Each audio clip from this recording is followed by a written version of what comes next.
Hello everybody, my name is Francisco. I'm talking to you guys from Hawaii. Today we're going to be talking about DUM diversus. See, DUM diversus is a papal bull that was issued by popes, and these things give people the right to do certain things. Today we're going to be going over the one that was done by Nicholas in 1452. This one is in direct correspondence to our enslavement in America. This was actually what was the permission slip that was given. See, my father is a Native American and Afro-Mexican. See, he was part of this. My family was marginalized, subjugated, murdered, raped, and I don't know how, but I survived to this day. And I'm here just to give you guys the information, because this is pertinent information. Okay, so we're gonna go right into it. DUM diversus. This is a shout out to lexwill. Lexwill has a point. He's saying, let's all get activated. If we could all put out videos, we can all work together, then we could really get the message across. Because every time I'm out there and I'm watching these blogs, the videos, these comments on Instagram, I don't even go on the social media anymore. It just kills me, because my people, I mean, they might not agree, maybe we don't look exactly alike, but the manipulation, the propaganda, and the way we think, how we're separated from our history. Because it's not like we don't know history. We don't look for history. We don't go out and try to find out for ourselves. We maybe listen to the first thing, or maybe what was always circulated. But sometimes what is well known isn't what is true. You have to peer into it. See, that's why a lot of this information are in books. That's why they say, if you want to hide something from a Negro, put it in a book. So they put this in books, just like Hawaiians, just like Pacific Islanders with Afro hair, just like Negroes. They have a hard time with reading. So we love videos, we love all this that comes at us, like music, television. But when it comes to books, it's hard. It's hard, and it really doesn't get easy till you get older, or you really want to get the information. Then if it's interested to you, then you search for it. Alright, so enough about me. Let's get right into it, because I don't like to keep talking. Alright, here we go.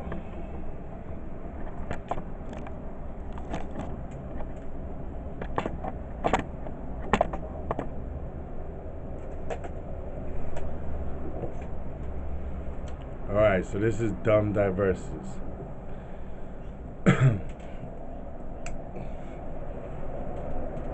So this states, this is off an encyclopedia, but you can look up this in any encyclopedia and say the same thing. So this goes, DUM diversus is a papal bull issued on 18th June 1452 by Pope Nicholas. It authorizes Alfonso of Portugal to conquer Saracens. So Saracens was term for the Muslims. So at this time there was a war in this area against the Muslims. So that's what that covered, the Saracens. And then it goes, and pagans. So when they talk about pagans, this was an inclusion of the Native Americans in America. No matter who they were worshiping, that's who they were referencing to when they termed pagan. even though the Native Americans in America were writing about them as heathens, they were writing about us as pagans and consigned them to perpetual servitude. Pope Calixtus III reiterated the bull in 1456 with Inter Caetera, not to be confused with Alexander VI, renewed by Pope Sixtus IV in 1481 and Pope Leo X in 1514 with Precis Denotionis. The concept of the consignment of exclusive spheres of influence to certain nations states was extended to Americas in 1493 by Pope Alexander VI with Inter Caetera. Alright, so let's get into it. So I also looked up the Pope that's in here, and it's pretty interesting because it goes in 1450, Nicholas held a jubilee at Rome on the offerings of the numerous pilgrims. Now you have to remember that word, pilgrims, because who came to America? Pilgrims. Okay? I'm going to show you that America was the Holy Lands and that the pilgrims came here on the pilgrimage, just like they always do, who thorns to Rome gave him the meanings of furthering the cause of Italy, of culture in Italy, which he had so much at heart. In March 1452, he crowned Frederick III as Holy Roman Emperor in St. Peter's, in what was the last imperial coronation held in Rome, within the city of Rome. So, this right here is this guy. Over here it goes, he was the Pope from March 6, 1447 until his death in 1455. The pontificate of Nicholas saw the fall of Constantinople to the Ottoman Turks, who is the most recent Pope to take the name Nicholas upon his election. So you got to see right there, it says that he saw the fall of Constantinople to the Ottoman Turks. So this was the rise of the Ottoman Turks in the 1450s and the 1400s. We go back here. We go to the content. So the content states, to confirm the Portuguese trade rights, King Afonso V appealed to Nicholas V for support, seeking the moral authority of the church for his monopoly. The bull of 1452 was addressed to Afonso V and conceded Portugal's right to attack, conquer, and subjugate the Saracens and pagans. He's talking about it. This wasn't for the Muslims, because they already was at war with the Muslims. If you study further, you'll learn that the Spanish, the Portuguese, they were already in America prior to 1452. So what they did was they came back and they asked the Pope to make it legal. So when they came back, this is what he issued. We grant you, kings of Spain and Portugal, by these present documents, with our apostolic authority, full and free permission to invade, search out. So he's saying invade America. If you invade America and you do not find them, then search them out wherever they may be. When you find them, capture them, subjugate them. I want you to break their will. Take all of what they have. The Saracens, meaning the Muslims, which they were already doing, and the pagans, meaning us, and any other unbelievers and enemies of Christ. Boom. There it is. Any unbelievers and enemies of Christ. I will show you today that we are the children of Israel. Some of us may be just Hebrews, but I will show you some proof of Israelites in America. Meaning, so if these people are unbelievers and enemies, but they're the children talked about in the book following the Creator, then we have a conflict here. Any other unbelievers and enemies of Christ, wouldn't they know who Christ was if Christ is the Messiah, the Savior, the Savior? So you gotta understand, we went through this already. We went through this. When we was in Rome, there was this thing called the instigation of Christus. So what happened was Tiberius forbade Judaism in Rome, meaning he forbade our ancestors from serving the Creator and only one God. See, just like in America, we can serve as many gods as you want. In Rome, that's what they wanted. So he forbade us from serving just the Creator. And Claudius expelled them from the city. However, the passage of Suetonius is ambiguous.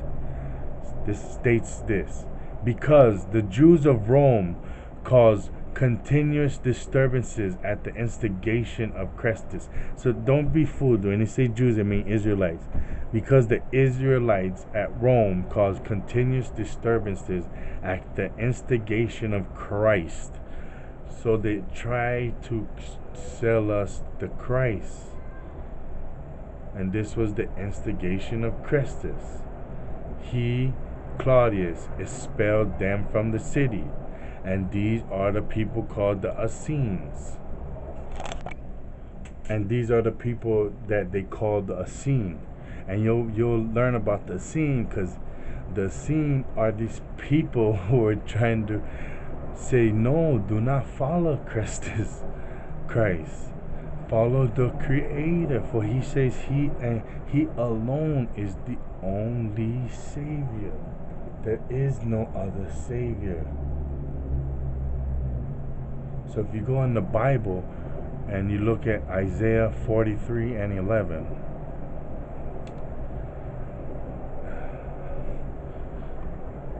and this is the King James version. Oh, well, this has all the versions. So that's why Bible Hub is okay, because it has all the versions. So you can compare, contrast.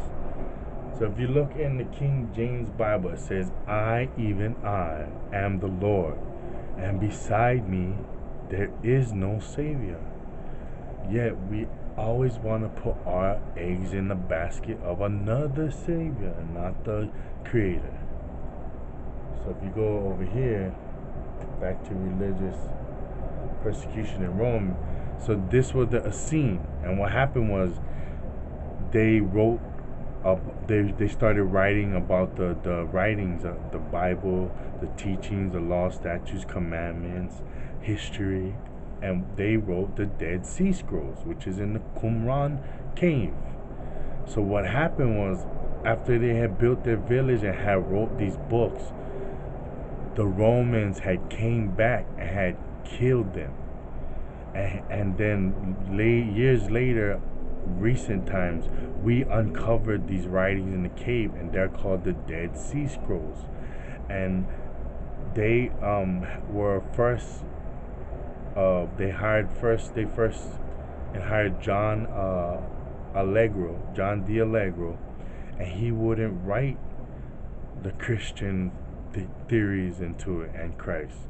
So he was blackballed, and you can find his work. So this is why, because they want to hide the fact that they sold Christianity and not the other way around. The Israelites weren't Christians converting the Romans. It was the other way around. The Romans converting the Israelites into Christians. If you look in history, the cross just means divide and conquer, to separate.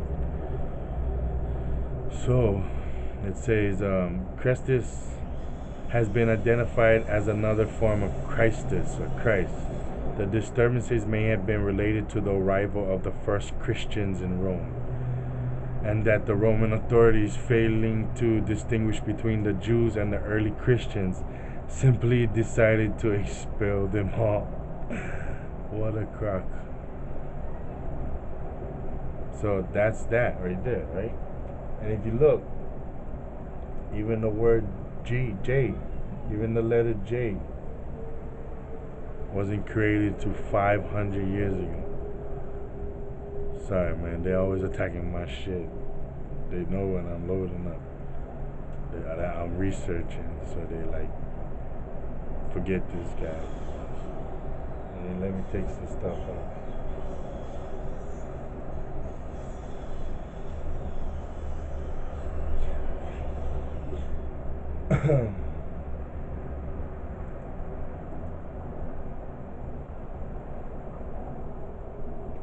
So if you look over here in the encyclopedia, it says that if you look on the history, it says that the letter J originated as a swash letter used for the letter I at the Roman numerals when following another I, as in, and they be hitting me up with the construction. Sorry about that. A distinctive usage emerged in Middle High German from 1478 to 1550. So down here it says that it was created in 1524. So this G, when they say Jesus, he was around 2,500 years ago. Then how could it be named Jesus if the letter was only created 500 years ago? See, these Romans are pulling tricks on you because you're the people of the book, and you have to wake up to what they had done to you.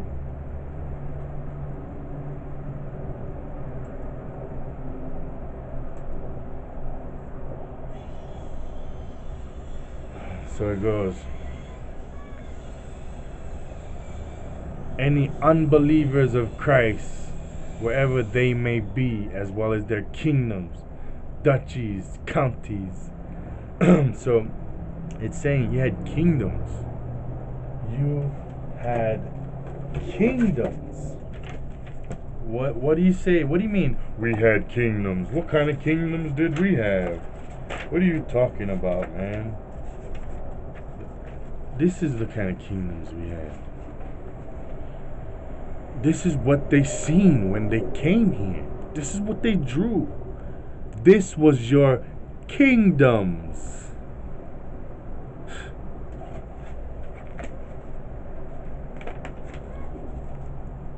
Mysteries of the Mexican Pyramid by Peter Tompkins. Alright? And it says what? As well as their kingdoms and duchies. Oh, who was called duchies in history? Huh? Who historically were called duchies? Well, if you look in the King James Bible, the children of Esau. So the Edomites were here. Counties, principalities, and other property, and to reduce their persons into perpetual servitude. What are you today? Are you running a Fortune 500 company? Huh? Are you just filthy rich, enjoying the luxuries of life?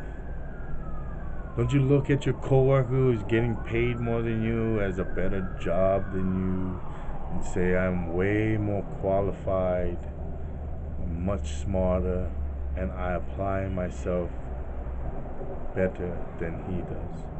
Yet I do not have that same position or that luxury that he might have. It's not because he's smarter than you. A lot of times it's because we're in a caste system and you've been marginalized. Because when you grow, you shine. Alright? If you don't believe me, this is Christopher Columbus' Book of Privileges. The claiming of a new world.